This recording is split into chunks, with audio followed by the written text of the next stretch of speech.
The room was cold, not because of the temperature, but because of the fear in the air. Inside the grand hall of the Galactic Council, thousands of beings from across the galaxy sat in silence. A red warning light flashed on every screen. Earth was no longer responding. A voice echoed through the chamber. "This is not a drill," the council head said, his voice shaking. "All contact with the Zarnax exploration unit has been lost. Their last location, Earth's orbit." Murmurs filled the room. "That's impossible. Humans were primitive. They were extinct." Another council member stood. Her skin glowed with light. "The Empire ignored Earth's final warning. This is the result. A captain from the Empire rose in defense. They threatened us with silence. They had no ships, no weapons, no fleet." The room darkened. A hologram appeared. It was the last message Earth sent before going silent. A human voice spoke calmly. "We asked for peace.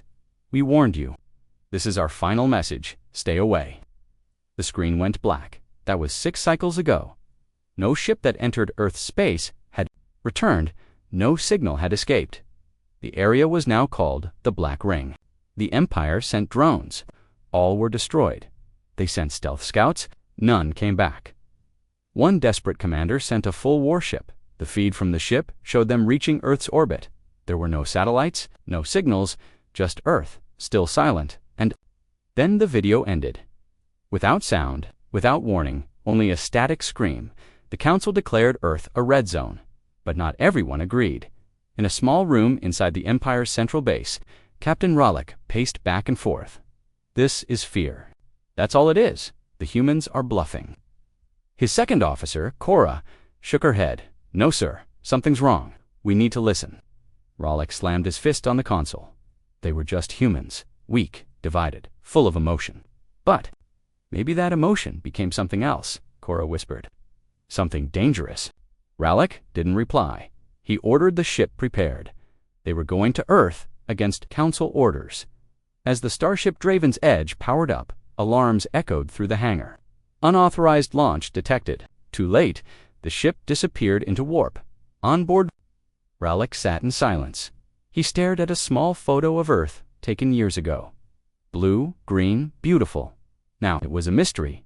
Hours passed. They exited warp near Earth's solar system. Everything was ... normal. No. Defense systems, no signs of activity. "We are approaching Earth," the pilot said. Rollick stood. "Good. Let's remind them who rules this galaxy." The ship moved closer, and then stopped without warning. Every system failed. The engines shut down. Lights flickered. The crew screamed. Outside the ship, space seemed to bend. Cora ran to the control panel. "Something's inside the ship." Rollick grabbed his weapon. "Secure the command deck." Doors opened on their own. Wind rushed through a corridor that had no air. A voice whispered through the speakers. "Why are you here, everyone?" Froze. The voice was human calm, but empty. Cora spoke into the console. We mean no harm." Silence. Then the lights turned red. "All of you will leave, or none of you will." Rollick stepped forward. "We are the Empire. We do not obey threats." The voice replied. "You never obeyed. That's why you're here." Suddenly, gravity reversed. Crew floated into the air. Screams echoed one by one. Bodies were crushed. Quietly. No blood. Just silence. Rollick stared in horror. He couldn't move. He couldn't speak. The screens flashed images, humans standing in the ruins of cities, glowing eyes floating above the ground. No ships, no armor, just power. Then everything went dark. Back in the Galactic Council chamber, a signal arrived. It was from Draven's Edge, only static then. A single word: regret. The Council watched in silence. The Empire stood still, and Earth remained quiet. No ships left. No answers came, just a clear command: do not return. The Council finally acted. They passed a new law. No species, no empire, no being would enter Earth space. Again, Earth was off limits, forever, but deep in the stars. Some still asked, what did the humans become? And what would happen, if Earth decides to leave its silence? The stars looked cold from the outside of the station. Inside the Galactic Council's main outpost, Silence ruled the halls. Everyone was watching the feed. The transmission from Draven's Edge was still playing on loop.static. Then one word, regret. Over and over, no other message, no other sound, just regret. High Chancellor Varix leaned forward. His eyes were tired, his hands shaking. He had served the Council for over 100 years. He had seen planets fall, he had watched species rise and vanish, but nothing chilled him like that one word. "We must not wait," he said softly. General Solon of the Empire growled. "They attacked our ship." "They warned us," replied Varix. "We are the Empire," Solon snapped. "No one threatens us." Another voice cut through. It was an old Zarnari ambassador. His voice was slow and deep. They did not threaten, they promised, and they kept it. Many heads turned toward him. He spoke again. 3 years ago, we sent Zarnari drones to Earth. All were lost. We sent no more." Solon narrowed his eyes. "And yet you didn't tell us." The ambassador nodded. "Because no one would believe us, and because we were afraid." He tapped a button. A new image appeared. It showed Earth from orbit. Clouds moved gently. Oceans shimmered. Cities were silent, but there was a shimmer around the planet. Not metal, not shields. Something else. Alive. Growing. "What is that?" Voice asked. The ambassador spoke again. "We call it the Earth Field. A living barrier. No one knows how it works." Chancellor Varix stood. "The time for hiding is over. We must understand. We must send eyes that cannot be seen." He turned. "To the Science Division, build a ghost drone. No signals. No energy trails. Only recording." 2 weeks later, the drone was ready. It was the size of a feather, made from dark matter skin. No power signature. No sound. Invisible to all. They sent it in, through the Earth field. No one expected it to work, but it did, at first. The drone entered Earth's atmosphere. It flew above ruins of cities. New York, Paris, Tokyo. No smoke. No war, just quiet. The buildings were untouched, but no people walked the streets. No lights, no machines, only. Nature grass grew over highways. Trees pierced through towers. Then, the drone saw movement. It zoomed in. A child, human, blonde hair, barefoot. She was drawing symbols into the dirt. The drone recorded dot. Suddenly, the child looked up, right at the drone. Her eyes glowed white. The drone tried to flee, but froze in midair. A voice filled the control room. "You are watching. That is fine." It was the girl, but she wasn't speaking. Her mouth never moved. "You want to understand? We will show you. Just once." The feed went black. Seconds later, the drone was returned. It reappeared at the edge of Earth's space. No damage, no error, just a single video inside. The Council watched it together. At first, it showed nothing, just stars. Then, Earth, but not. As they knew it, the video shifted to a dark chamber. Humans stood in a circle. Hundreds of them. No weapons, no machines, just bare hands in the center. One human floated above the ground. Eyes closed, his voice echoed. "We are no longer bound by the past." Flashes filled the screen. Images of labs, experiments, pain, suffering, humans. Being changed, tested, awakened, then darkness, then silence. The video ended. No sound, no message, just a feeling. Everyone in the room felt it. Fear. Everyone in the room felt it. Fear. Real fear. Chancellor stood. They have become something else. General Solon stepped back. "We need weapons. You can't fight what you don't understand," someone whispered. The Council agreed. A vote was called. All members, one by one, raised their hands. The result was final no. One may enter Earth, no probes, no ships. No missions. Earth is off limits. The law was passed, it spread across the galaxy, but not everyone listened. On a hidden moon far from Council control, a group of smugglers met in a dark cave. Their leader, an old ex-mercenary named Thorn, slammed his metal hand on the table. "They're hiding something powerful. I say we take it." A younger smuggler shook his head. "You didn't see the feed." "I don't care," Thorn growled. "Power like that, it's worth any risk." They made a plan, a secret ship, no flags, no trail, just a quiet ride to Earth 2. "Steal whatever made the humans so strong," Thorn smiled. "This galaxy forgot what it means to take." 3 days later, the the smuggler ships ushered entered the edge of Earth's solar system. All was quiet. The crew prepared their stealth approach.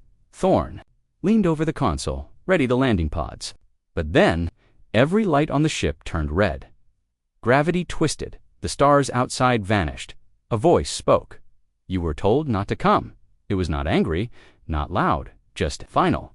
Thorn screamed, "Run protocol." He never finished. The ship split. In two dot from the outside, it looked like it melted dot. No explosion, no noise, just silence. Back at the council, a new message appeared on every system from Earth. One line, "We gave you peace. You chose fear." The council locked the message. No response was sent, no plan was made, just silence. And in that silence, the galaxy began to change. People spoke less of humans. Maps stopped showing Earth. Ships refused to fly near the black ring, but the fear remained because everyone knew one thing: the humans had changed, and Earth was watching. The stars burned quietly above the ancient planet. Earth sat below them still, silent, untouched. Around it, a ring of fear. No ships passed near. No signals were allowed in or out. The Galactic Council's law was clear. Earth was off limits, but deep in the halls of the Empire's science sector, rules were only suggestions. Dr. Varn, a tall, gray-skinned alien with 6 eyes, stared into his monitor. For weeks, he had studied the footage sent by the Council, the girl, the symbols. The final warning, it wasn't fear he felt, it was obsession. They unlocked something, he whispered. Something beyond biology. His assistant, Mira, blinked nervously. "We should stop. The Council forbids this." Varn didn't look up. The Council is old, weak, controlled by fear. He turned to her. "I want to understand." Myra sighed. "You mean you want to copy it?" Varn nodded slowly. "I want to evolve." The lab was hidden beneath an old mining station. Varn built his secret device, a resonance mirror, he called it. It didn't send signals, it didn't scan it, simply listened. Quietly, it waited for Earth's vibrations. And one night, it heard something. A hum, low, deep dot. It shook the walls. Varn's eyes widened. Myra stepped back, shut it down. But, heedy in single quotes, he increased the frequency. The hum grew louder. And then, the screen turned on. No connection, no feed dot, no feed.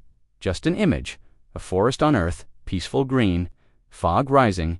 A figure stood in the middle. A man, eyes closed, floating inches above the ground. Then he opened his eyes, and Varn screamed because the man was looking straight at him. The screen exploded. Sparks flew. The lab went dark.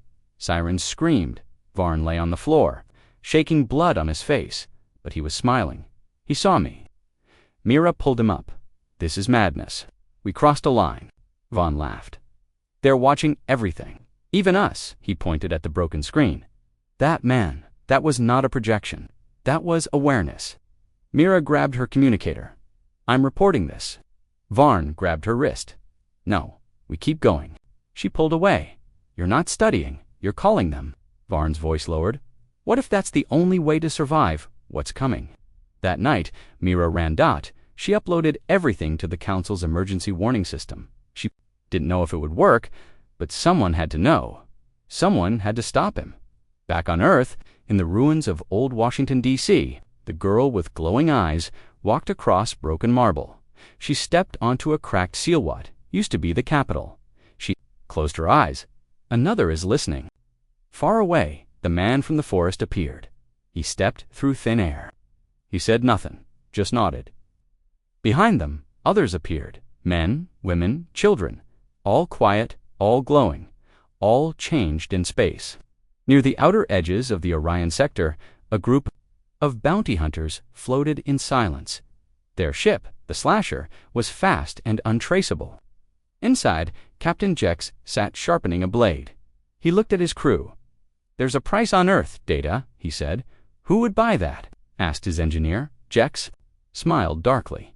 "Someone who wants to fight fear with fire." The crew laughed. They had heard the warnings. They didn't care. Jex pulled out a stolen copy of the drone video. The humans were weak once. That can be undone. Their plan was simple. Slip near the black ring, drop stealth pods, steal anything, Strange. Sell it. Retire rich. They entered Earth's orbit at night. The stars blinked behind them. The Earth field shimmered in the distance. One of the crew whispered, "Feels like it's alive." Jex smirked. "Just keep the engines cold. No signals." The ship drifted closer. Suddenly, the ship stopped. Dead still. No engine, no gravity, no gravity, no light. Status. Jex shouted. No reply. Everyone was frozen, not just afraid, physically frozen. Eyes, open mouths, silent. A figure appeared outside the ship, just floating, not in a suit, a human. He reached out his hand. The ship's hull cracked. Then it imploded silently. No fire, no screams, just nothing. At the Council HQ, alarms exploded. "Another ship lost," cried the signal officer. Chancellor Varix rubbed his forehead.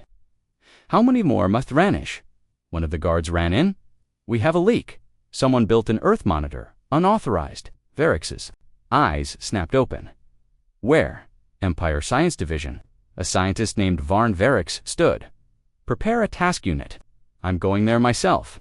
The Empire refused to cooperate. Varix landed on the mining station with 2 guards.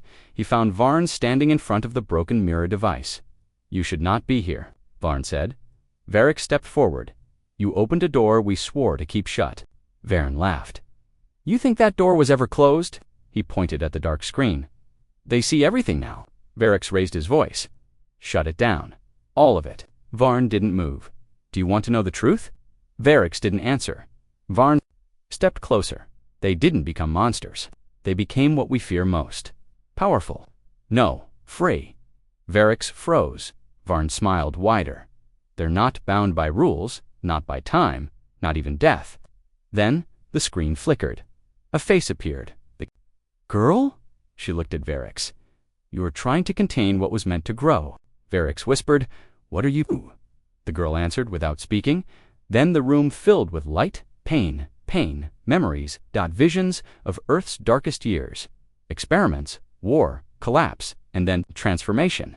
Humans began to break limits. Some could move without moving. Others could speak without sound. Some could tear space itself, and they all shared one thought. Never again. The light vanished. Varix fell to his knees. The girl was gone. Varn was gone. The mirror shattered. Only silence remained. Back in the council hall, Varix returned. He looked tired, older. He stood before the members. "I have seen it," he said. No one interrupted. "They do not need ships, or armies, or allies. They need only themselves." A long pause, and they are patient. The council agreed. No more missions, no more questions, only one rule: never return to Earth. But in the shadows of power, others still whispered, "What if Earth doesn't stay quiet?" And somewhere in the stars, on a planet no one dared name, a crack appeared in the sky. Inside the council's war chamber, Chancellor Varix stood alone.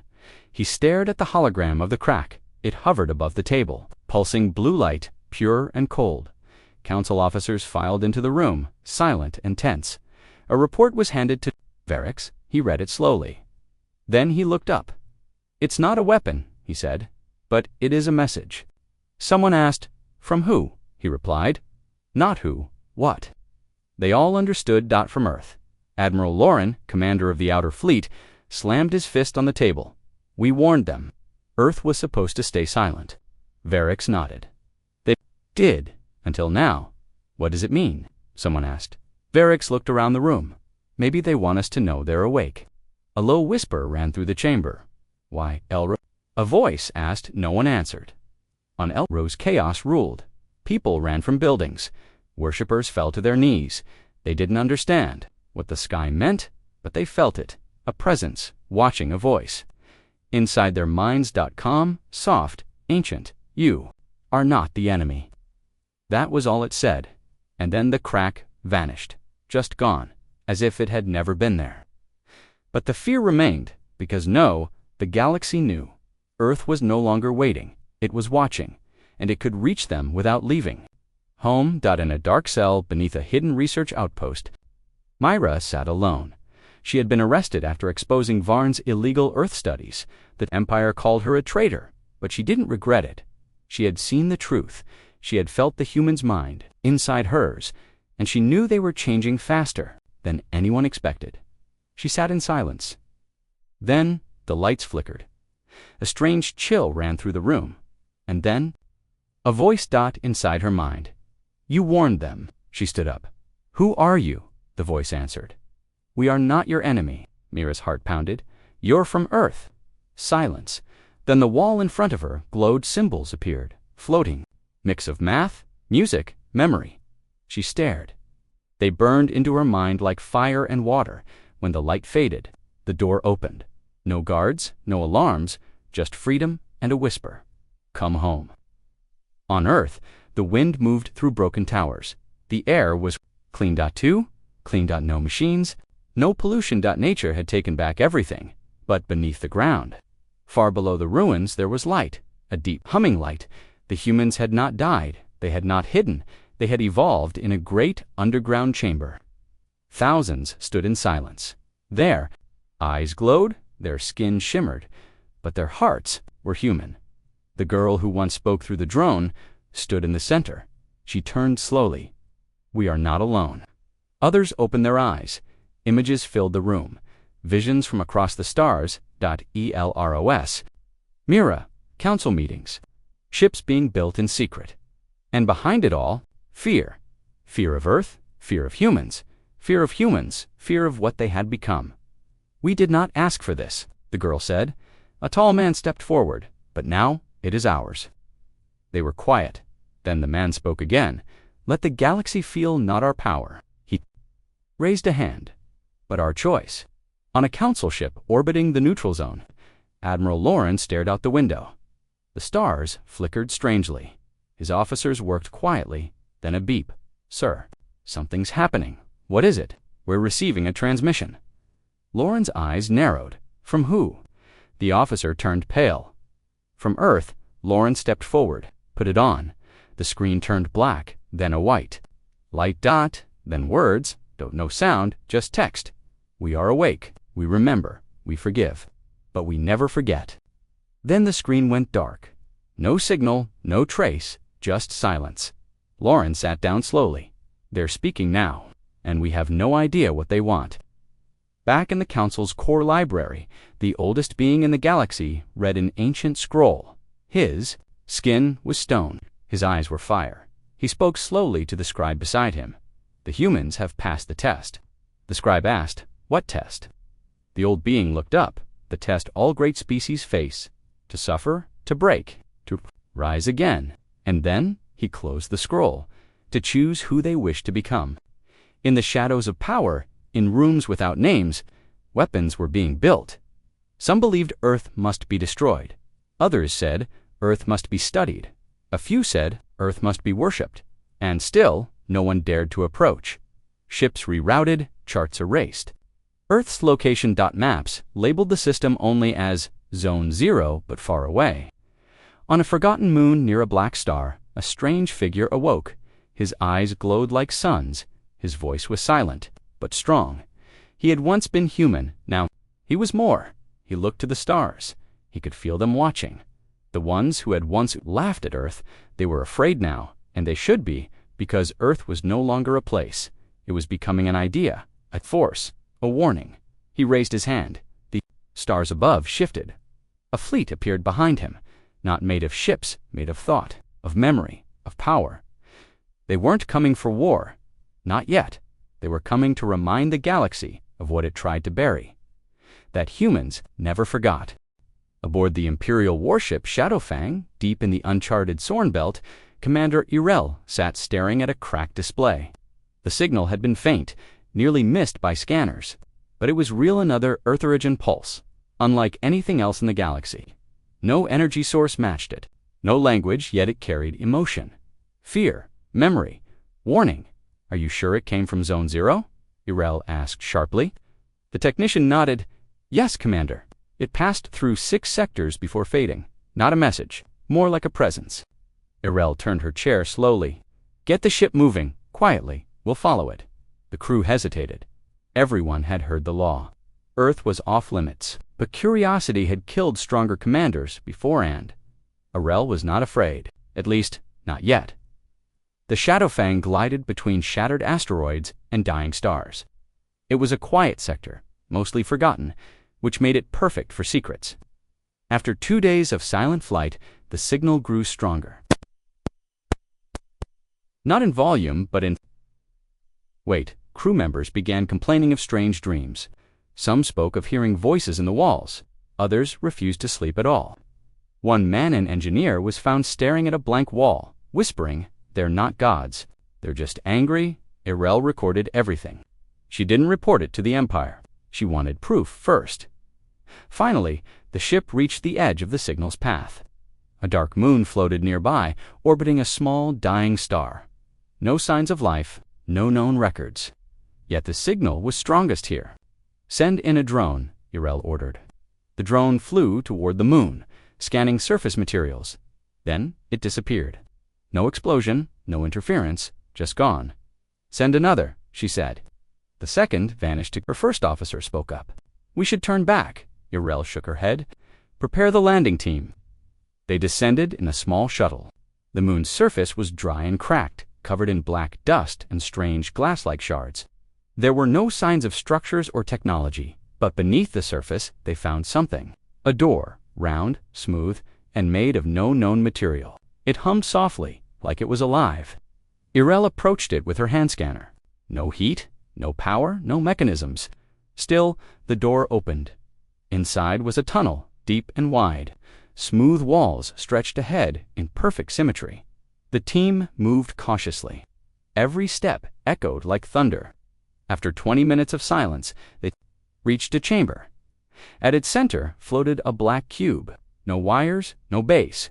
It just hovered silently.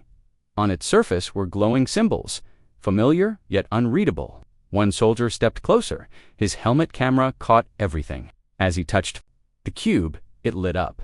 A voice spoke inside everyone's mind. "You continue to seek what was never yours."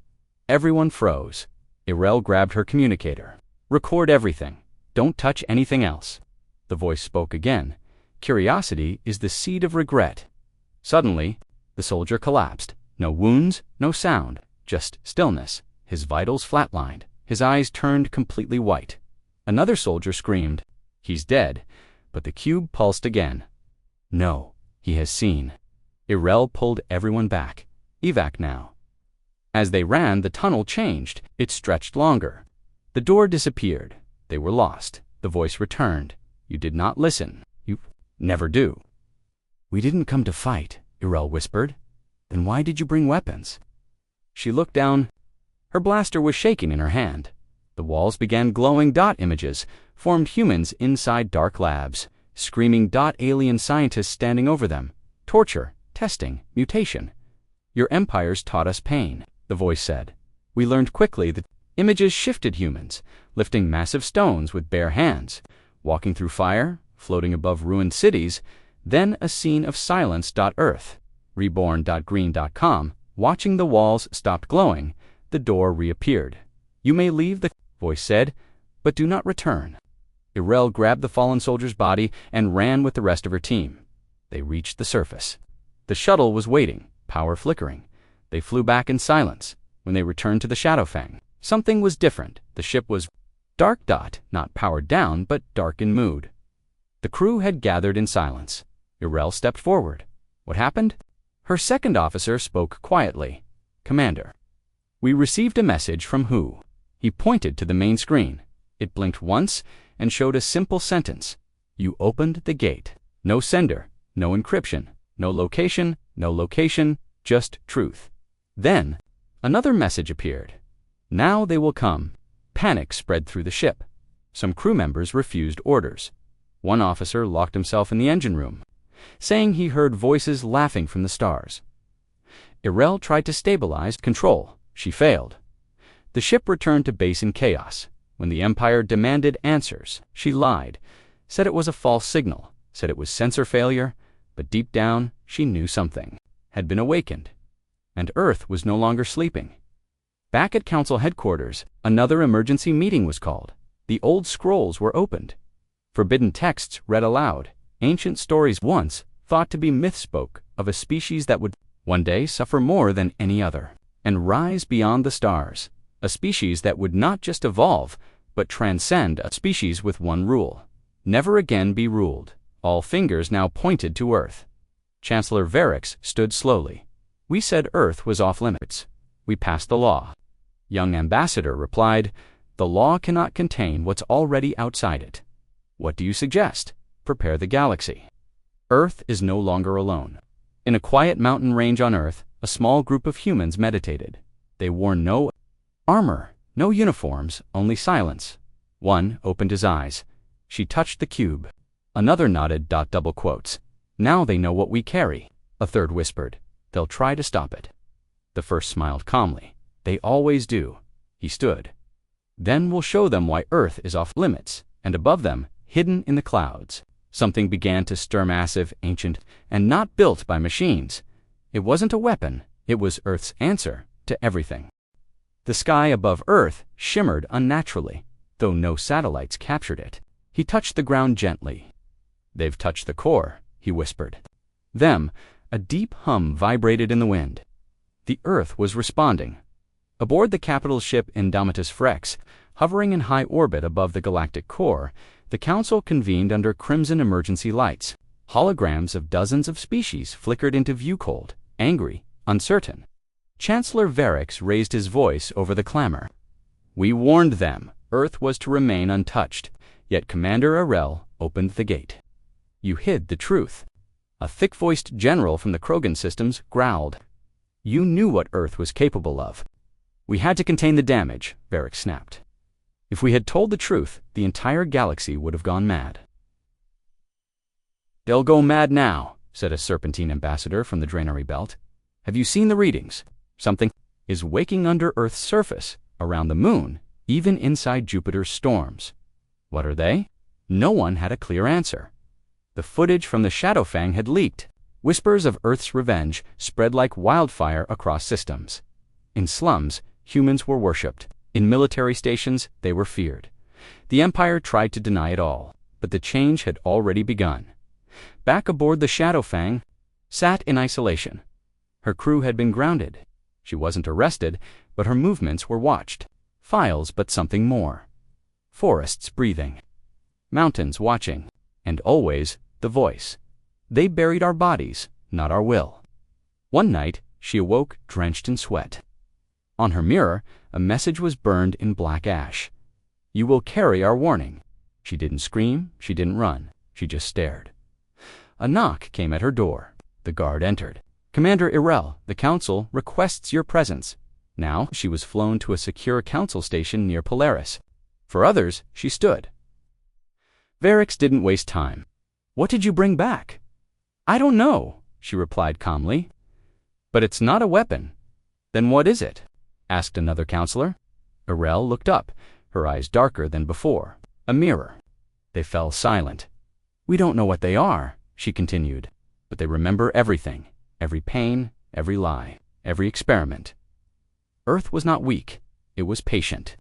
An old senator scoffed. You speak like a believer. No, Irel replied. I speak like someone who was allowed to leave. Meanwhile, in deep space, something strange happened. 3 ships from the Yaren fleet vanished near the old Pluto corridor.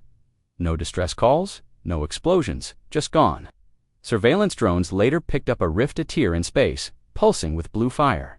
From it, a shape emerged, not a ship, not organic. It floated like a ghost.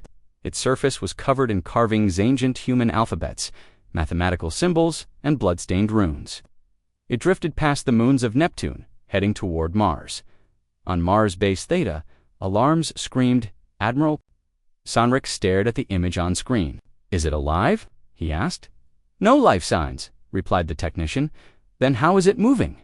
Unknown, the Admiral frowned. Raised shields. Seconds later, every system failed.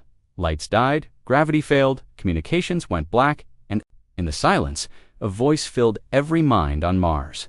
The first wound was here. Admiral Sonrix fell to his knees, gasping. What?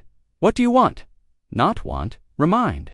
And then from beneath the Martian sands, hands rose, not corpses, not machines, memories, not machines, living ones, on Earth. In an underground facility beneath the Himalayan mountains, 12 humans sat around a stone table. None spoke in front of them.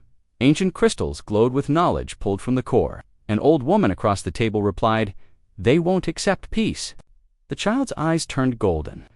"Then we show them what it cost to become us." They stood, the ground trembled, all over Earth, hidden places, opened old temples.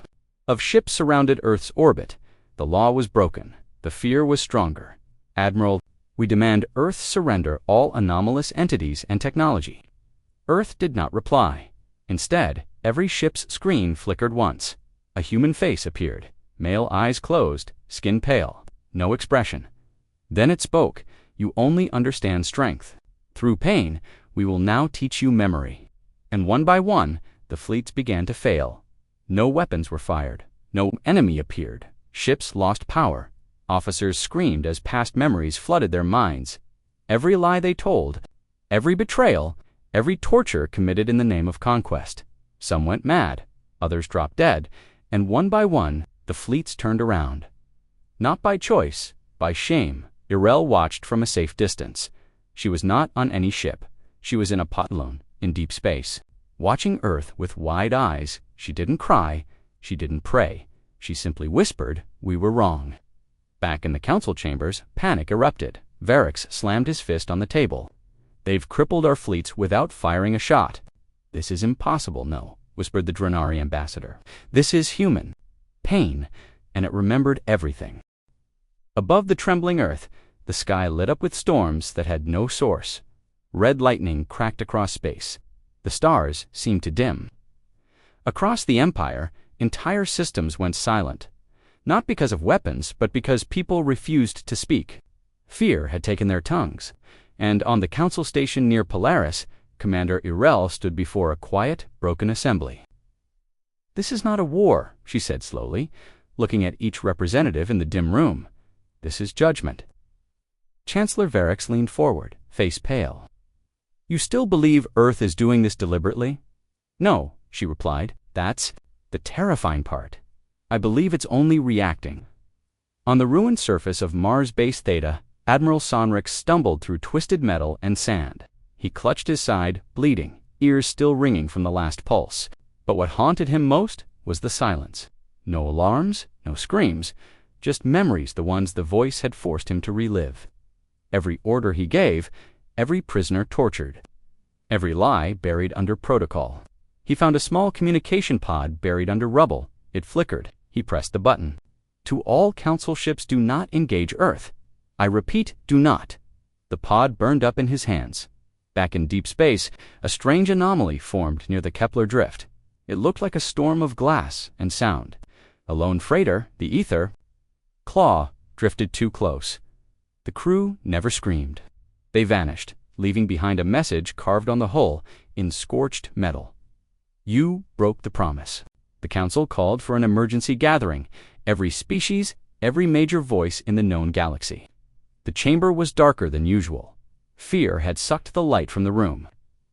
"We have to destroy Earth," said a voice from the shadows.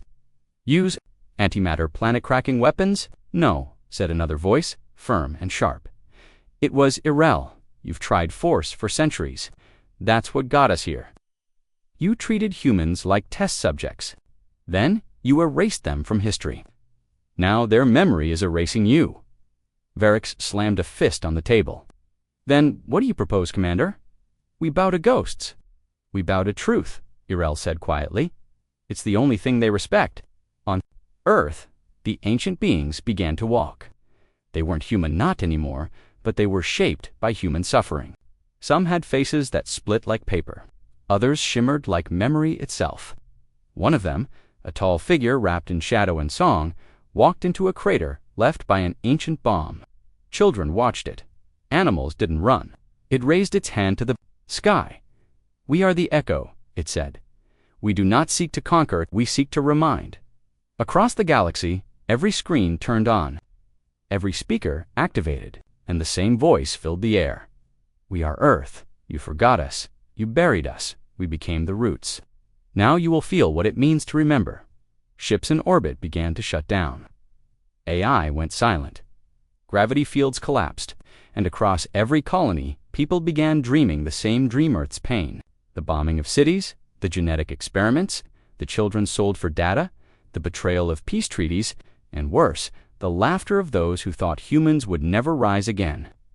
Irel couldn't sleep, not because of fear but because Earth called to her not in hate but in memory. One night, in her dreams, she stood before a great door under the ocean. A human woman, made of starlight, stood beside her. "You opened the sky," the woman said. "You brought the storm. Now you must carry the light." Irel looked down. A key made of bone and fire rested in her hand. "What is it?" she asked. "A way back," the woman replied, "or a way forward. You must choose." Waking up, Irel knew what had to be done. She requested a direct drop to Earth's surface. Varix nearly exploded. "You'll die. That planet is cursed." "No," she replied. "It's remembering, and I have to listen." "To what?" "The truth, the one we hid." She descended in a silent pod, alone, unarmed, as she entered the atmosphere. The clouds parted. The planet did not attack. It watched. She landed in an ancient valley, where ruins older than any known map stretched to the horizon. And there, sitting on a throne of roots and ash, was the man from her dreams, the one who had appeared on every screen. His eyes were open now. "You returned," he said. She stepped forward. "I need to understand." He smiled, faintly. Then, "Ask, why now?" she said. "Because pain has a patience that vengeance never does. And now the galaxy feels what we felt." "We tried to erase you," she whispered. He stood. "You tried to erase yourselves. We were your mirror." Irel stepped closer. "What are you?" "We are what happens when memory is denied." She paused, then held up the bone key from her dream. "What do I do with this?" He pointed behind her dot. She turned. A stone door stood in the mountain wall covered in markings. From every language known and unknown, she walked toward it, the key burning hotter in her hand with each step. When she placed the key into the lock, the world shifted. The air shimmered, the sky dimmed, and a voice millions of voices spoke as one. "Tell them, we forgive nothing, but we offer one chance. Remember Usnata's victims, as warnings." The door opened. Inside was a vast chamber filled with memories, not data, living, breathing, pulsing memories of humanity's rise, fall, and rebirth. Stepped in, and the door closed behind her. On the council station, the screens all went black dot. Then a single message appeared from Earth. "Your judgment begins with truth." Ships stopped moving. Weapons stopped working. But no one died.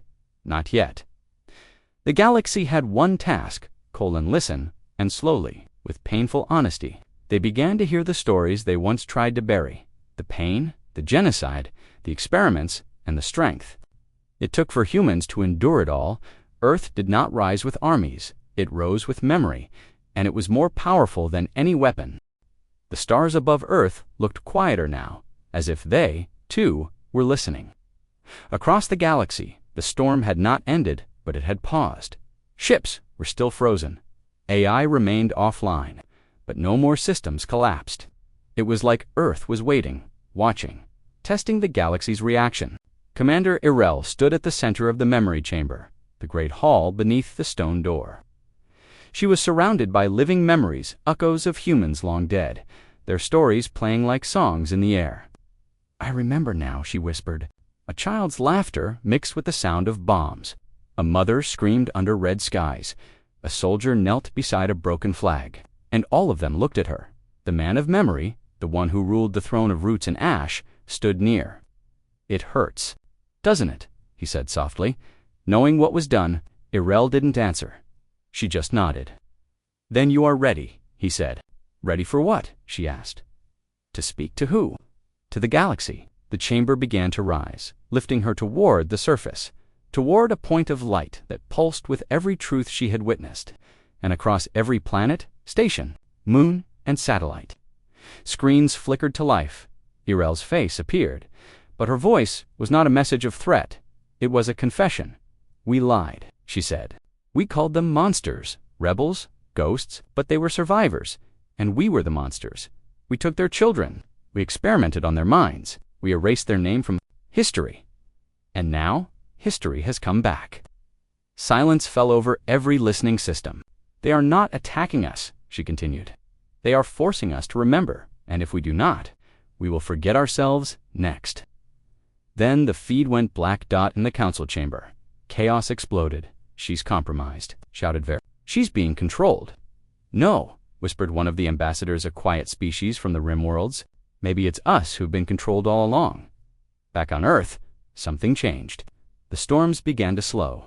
The lightning faded. The skies, once blood-red, turned pale and blue. It wasn't peace, but it was a pause. The man of memory met Irel again in the valley. You told the truth, he said. The galaxy will decide what to do with it. And if they choose fear again, she asked, and no one will remember Earth ever existed. Ships began to reactivate across the stars, but only those that had not fired on Earth. Fleets that had bombed, destroyed, and tortured remained locked. It was a test. And some failed instantly. A warlord in the outer sectors launched a missile toward Earth's atmosphere. It never reached. The weapon turned to ash in mid-flight. His ship followed seconds later, collapsing into itself like a dying memory. Across the Council's network, one name began to appear: the Echo Accord. It was a proposal not for peace, but for memory. A demand from Earth all species were to release classified records of their involvement in Earth's destruction. All must open their historical vaults. All must face what they did, not as apology, as acknowledgement. Varix was furious. This is madness. Why would we surrender our darkest truths? Because, said Irel, appearing in the chamber again, that is the only path forward Earth will allow, and if we refuse, then you will disappear, she said. Not by attack, not by bomb, by silence. Earth won't kill you. It will make you forget yourselves. Many scoffed, but those who had felt Earth's voice remained silent. On the mining colony of Telmar 5, an old historian began uploading forbidden records. Footage of human prisoners, experiment logs, deleted war crimes. On Velstra Prime, a general knelt before a monument and whispered names long erased from stone. And in the center of the galaxy, a child spoke in her sleep words she had never been taught. They took the sun, but we made fire. The man of memory walked the surface of Earth with other ancient beings. They spoke to no one. They simply listened. They watched. And when a child drew a picture of stars and wrote home on the paper, the man smiled. They are ready, he said. Some of them, said another. Others still lie. Then let them lie, he replied. But lies don't last under sunlight. Inside, a data crystal glowed, marked with a single word: Origin. He hesitated, then pressed it into the console. A video played. An old one, grainy, damaged, but clear enough. It showed the Council's first encounter with Earth. Humans offered peace, laughter, trade, culture. They begged for a seat in the Council. The Council laughed, then bombed their moon. Varix fell to his knees. He had seen the truth. He had helped. Bury it now.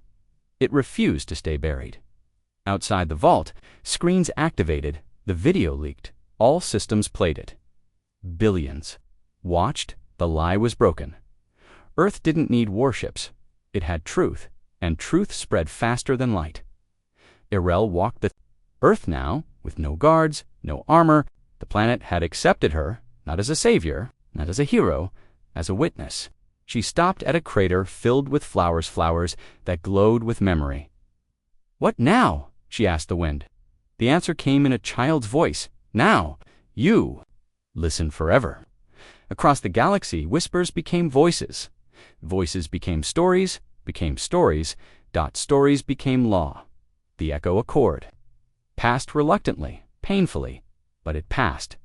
Each race began releasing the truth, and Earth remained silent, watching, not forgiving, but no longer judging. The test had begun, and the galaxy trembled under the weight of its own forgotten sins. Earth was quiet, but it was not silent. Beneath the surface, in old cities long thought lost, machines older than most civilizations hummed with purpose. The humans had not vanished after the war. They had buried themselves deep, hidden in silence, wrapped in pain, and cloaked in forgotten technology. And now, slowly, carefully, they were watching again. Not just Earth, everything. Every council system, every ship, every whisper, they watched with eyes that did not blink, with minds that did not forget. On the station orbiting the dead moon, Drestola's strange signal interrupted daily operations. The crew stopped what they were doing as all screens turned to static. Then a human voice spoke.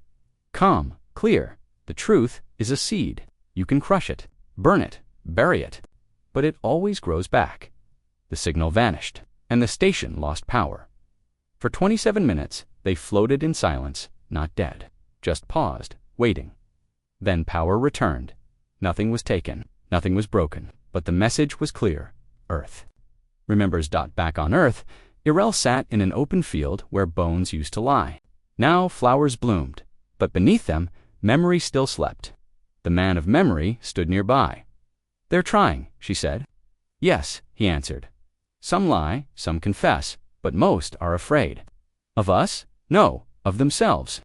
Then, we have to help them. That is not our job anymore. She stood up and looked toward the sky. Then what is? The man stared with ancient eyes, to see if they deserve the stars. On the edge of the galaxy, a council fleet held a meeting in secret. 12 admirals. None trusted Earth's silence. This is a game, Admiral Strand said. They want us to feel guilt. To kneel, they've already taken half our ships. Offline without firing a single shot, replied another. And they haven't attacked once, said the youngest. Maybe we deserve this. No, Strand slammed a fist on the table. We were right to be afraid of them, and we're fools to wait any longer. If Earth wants to control us, let them bleed for it. His words echoed into silence. That night, Strand's ship received a gift, not a weapon, a recording, his daughter's voice, a message recorded years ago before she vanished on a secret mission to Earth. Father, if you get this, I saw it. What we did, what you helped them do, the fires, the cages, you told me Earth was evil, but we were the monsters. I ran because I couldn't be like you. The voice trembled. But I forgive you. If you can stop lying, maybe Earth will too. Strand stared at the screen, unable to move. He didn't sleep that night. In the morning, he submitted his resignation and vanished. Meanwhile, the Echo Accord reached a new stage, not just memory, sharing but restoration. Planets that had used human tech were asked to return it. Systems built on stolen human science were to be shut down. Most refused. Earth said nothing, but within days, things started breaking. Faster than light comes stuttered. Quantum transport lines failed. Entire AI colonies went silent. A simple pattern appeared across the galaxy. Give back what was taken, or lose what was given. In the ruins of Terranok City, a child walked with a robot made from old armor. She wore a necklace of data chips, each one containing history. She was a librarian, one of many young humans raised in silence, trained to carry the truth. Her name was Mela, and she had a mission. She stepped into a council archive on Varel Station without resistance. Security systems turned off. Doors opened on their own. Inside, she walked to the central terminal and plugged in a chip. Instantly, the archive filled with screams, images of war, of betrayal, of children taken. This is not an attack, Mela said. This is memory. Do not look away. And they didn't. Across the stars, these librarians began spreading. Not soldiers, not spies, just messengers, kids with the truth. The Empire grew uneasy. This is emotional warfare, said one senator. They're making us hate ourselves. No, replied another. They're showing us why Earth hated us first. Back on Earth, the wind changed. The sky shimmered. Not in warning, but in invitation. A door opened in the ruins of the old United Earth Assembly. Irel was summoned. She walked inside alone. And there, sitting in a circle, were the old ones, the last humans who remembered the war firsthand. One had only one arm, another was blind. A third had no voice and used a glowing stone to speak. You've carried our pain, one said. Now carry our choice.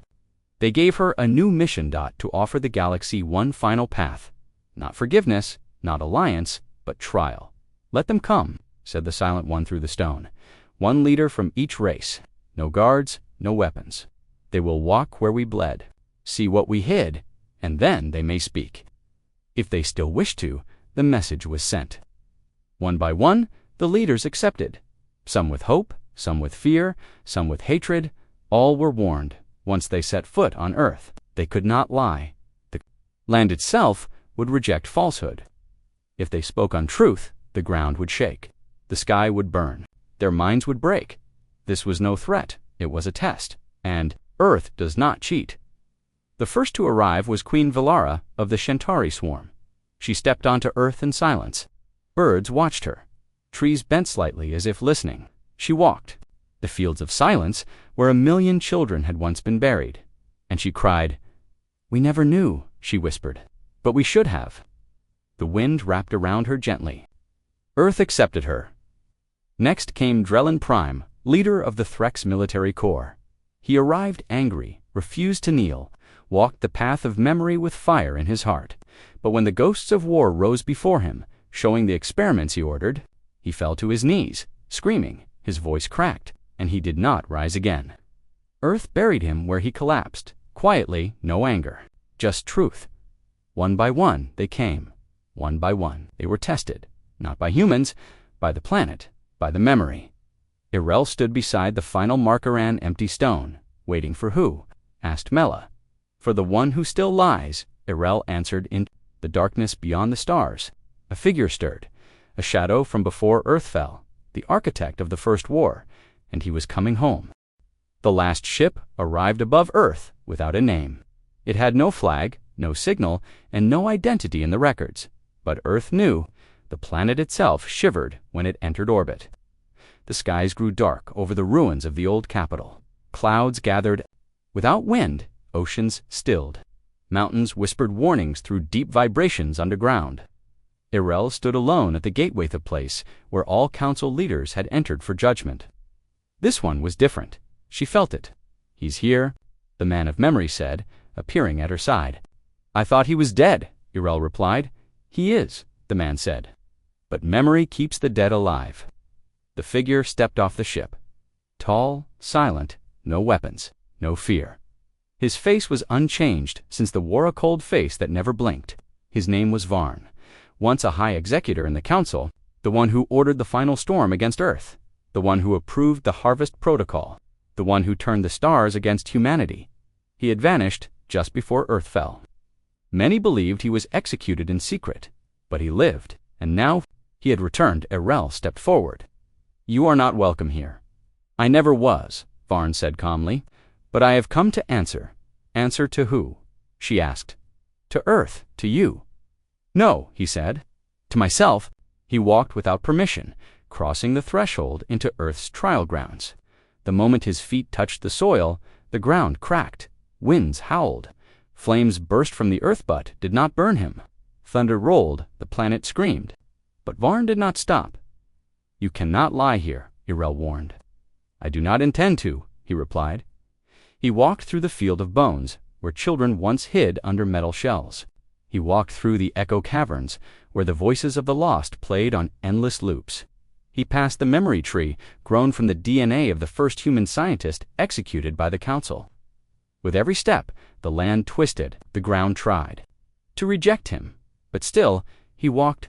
"He's not afraid," Mela said quietly from behind Irel. "No," Irel replied, "because he doesn't believe he did anything wrong." Finally, Varn stood in the circle of judgment, the place where the council once declared Earth guilty. Now it was Grextorin. From the cracked soil, old machines, rose recorders, projectors, and sound generators, all playing back the truth. The deaths, the betrayals, the destruction. Varn stood still, watching everything without blinking. When it ended, he spoke. "Yes, I ordered it. I feared humanity. I feared your minds, your hearts, your freedom. You made the stars dangerous. You taught slaves to think. You gave machines souls that could not be allowed." The wind screamed, trees bent backward. "And still, you live," he said, "which means I failed, and I am not sorry." Lightning struck near him. A pulse of energy shot through the ground. Varn fell to one knee, coughing blood. Still, he spoke. "You want regret? I have none. You want apology? I offer none. You survived. That is your victory. My punishment is living to see it." Silence fell. The air grew still. No birds sang. No echoes replied. Then the ground opened. Not wide, just enough, and swallowed him whole, not to kill, but to hold, forever. Buried alive beneath the trial grounds, not forgiven, not destroyed, just contained. Earth's final judgment. Later, in the ruins of the council hall on Mars, leaders of every species gathered. This time, they came by choice. There were no guards, no demands, only an open circle and a seat left empty for humanity. Irel entered last, alone. No army, no threats, just truth. A Zarn diplomat stood. "What now?" he asked. "Broken our systems. You have shown us your pain. What do you want from us?" Irel looked at them, each face filled with fear, guilt, confusion, and hope. "We don't want power," she said.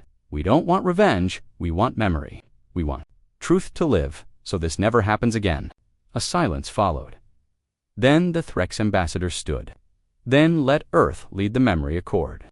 Let humanity guide what is remembered." Some gasped, some nodded, none objected. Irel looked down. "We accept," she said. And just like that, the war was over. Not with fire, not with force, but with truth. Months later, new ships flew again over Earth, not invaders, but pilgrims. Not weapons, but gifts. Libraries rebuilt. Cities relit. Gardens planted over battlefields. Robots and humans worked together, building something new. The stars were open once more, but with a warning carved into the gates of every spaceport. All who forget the past must walk the path of Earth. In her home deep in the eastern ruins, Irel sat watching the sky. The man of memory stood beside her. "Is it done?" she asked. "Nothing ends," he replied, "but something has begun. Do you think they'll change? They already have, and us. We've remembered who we are." She closed her eyes. For the first time, there was peace in her chest, not because justice was done, but because silence had ended. The universe knew the truth now, and truth, like seeds, always grows, no matter how deep you bury it. Far above, in orbit, a new satellite activated. Its signal went to every planet, every station, every being. Just one line of human code translated in every language. "You were warned. You were forgiven. Now you must choose who you want to be," the message repeated. "Forever, because memory never sleeps."